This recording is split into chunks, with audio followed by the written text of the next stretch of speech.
সেই আন্দোলন আমরা করেছি। নুরু ছিল সেই ছাত্র আন্দোলনের নেতৃত্বে এবং সে সতত রাজপথে তার অবস্থান বাংলাদেশের কোটি কোটি মানুষের কাছে স্পষ্ট করে দিয়েছে। সে গণতন্ত্রের কথা বলেছে। আপনারা দেখেছেন সে কিভাবে যুদ্ধ করে ডাকসুর সভাপতি নির্বাচিত হয়েছিল। নির্মমভাবে আঘাত আনা হয়েছে, যার ফলশ্রুতিতে তিনি আজকে আইসিইউতে আছেন। গণতন্ত্রে বিশ্বাসী, আমরা শান্তিপূর্ণ রাজনীতিতে বিশ্বাসী। আমরা বিএনপির কথায় আমি বলতে পারি যে আমরা উদারনৈতিক গণতন্ত্রের জন্য আমরা শহীদ প্রেসিডেন্ট জিয়া রহমানের নেতৃত্বে আন্দোলন যেটা বিএনপি শুরু করেছিল, যেভাবে দেশে বাকশাল দূর করে বহুদলীয় গণতন্ত্র ফিরিয়ে আনা হয়েছিল, পরবর্তী যেভাবে দেশনেত্রী বেগম খালেদা জিয়ার 90-এর আন্দোলনের নেতৃত্বে এদেশে পার্লামেন্টারি গণতন্ত্র ফিরিয়ে আনা হয়েছিল এবং যেভাবে সর্বশেষ বিগত বছরগুলিতে আপনারা দেখেছেন আমাদের ভারপ্রাপ্ত চেয়ারম্যান জনাব তারেক রহমান সাহেবের নেতৃত্বে তিনি ধৈর্যের পরীক্ষা দিয়ে যেভাবে আন্দোলন শান্তিপূর্ণ প্রক্রিয়ায় বজায় রেখে এদেশ থেকে ছাত্র জনতার সঙ্গে একাত্ম হয়ে স্বৈরাচারকে এদেশ থেকে পালিয়ে যেতে বাধ্য করেছিলেন এবং সেখানে নুরুর ভূমিকা ছিল সর্বাগ্রে।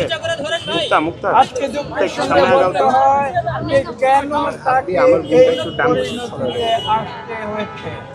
আপনারা বলতে পারেন যে কথা আমি বলেছি, আমরা শান্তিপূর্ণ রাজনীতিতে বিশ্বাস করি, আমরা গণতান্ত্রিক রাজনীতিতে বিশ্বাস করি, আমরা অশান্তির নীতিতে বিশ্বাস করি না। সেই আন্দোলন আমরা করেছি। নুরু ছিল সেই ছাত্র আন্দোলনের নেতৃত্বে এবং সে সতত রাজপথে তার অবস্থান বাংলাদেশের কোটি কোটি মানুষের কাছে স্পষ্ট করে দিয়েছে।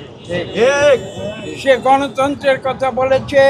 আপনারা দেখেছেন সে কিভাবে যুদ্ধ করে ডাকসুর সভাপতি নির্বাচিত হয়েছিল এবং তা প্রতিটি কার্যক্রম এদেশের মানুষ জানে।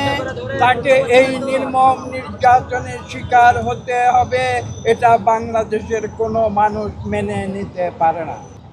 এই বিশ্বাস আমাদের আছে এবং এটা আমরা বারবার বলবো যে বাংলাদেশের যে 2024-এর গণ অভ্যুত্থান হয়েছে সেটা ছিল গণতন্ত্র ফিরিয়ে আনার ঐক্যবদ্ধ আন্দোলনের ফলাফল এবং সেই ফলাফলে আমরা ঐক্যবদ্ধ রয়েছি।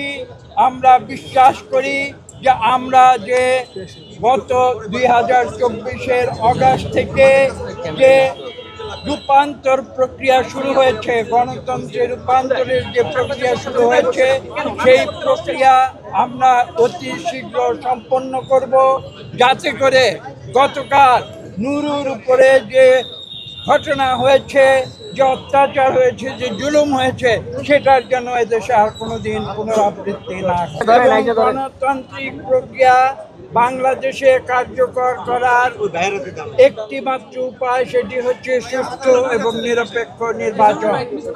এই সুষ্ঠু এবং নিরপেক্ষ নির্বাচনের মাধ্যমে বাংলাদেশের মানুষের যে ইচ্ছা তার স্পষ্ট প্রতিফলন হতে হবে। বাংলাদেশের মানুষ তারা নির্বাচন করবে, তারা তাদের মতামত দেবে এবং সেই মতামতের মাধ্যমে যারা সংখ্যাগরিষ্ঠ হবে তারা এই দেশ পরিচালনা করবে।